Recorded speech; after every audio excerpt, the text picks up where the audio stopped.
ব্যাস মিস্টার মিত্তির, অনেক হয়েছে। আর না, অনেক কথা বলেছেন আপনি। আমি বারবার আপনাকে বোঝানোর চেষ্টা করছি, কিন্তু আপনি বুঝছেন না। আর সমানে মিস্টার সম্বিত চৌধুরীকে অ্যাকিউজ করে চলেছেন, অ্যাটাক করে চলেছেন।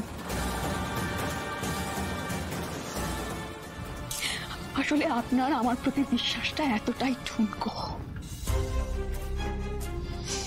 অবশ্য এই বিশ্বাসটা অনেক বছর আগে ভেঙে গেছিল। যে কেউ আপনাকে এসে আমার ব্যাপারে যা খুশি তাই বলে যাবে, আর আপনার কাছে সেটাই বিশ্বাসযোগ্য হয়ে যাবে, তাই না? আজও আপনি আমাকে বিশ্বাস করতে পারছেন না মিস্টার মিত্তির, তাই সম্বিত চৌধুরীকে ঘিরে নানান বাজে কথা বলে চলেছেন আপনি। এটাকে পাশে থাকা বলে না মিস্টার মিত্তির। শুধু হাজবেন্ড হয়ে মুখে জাহির করলেই হয় না, সেটা আপনার কাজ, আপনার বিহেভিয়ার, আপনার জেস্টারে প্রকাশ পাবে। আপনার যা খুশি ইচ্ছে আপনি বুঝুন,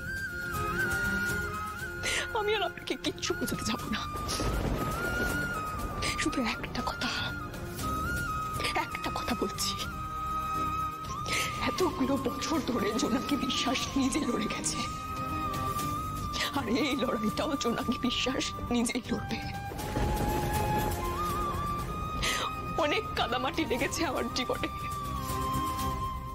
আর আমি কাদামাটি লাগা নিয়ে ভয় পাই না মিস্টার মিত্তির।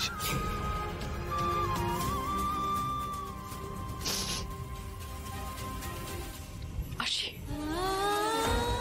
কোর্টে দেখা হবে।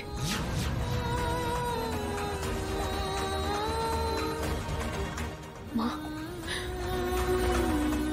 আসছি।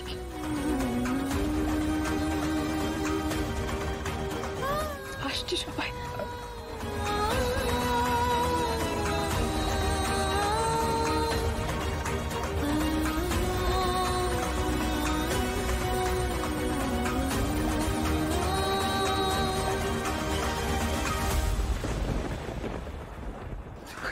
ওকে আটকাও, কেউ ভুল বুঝে চলে যাচ্ছে।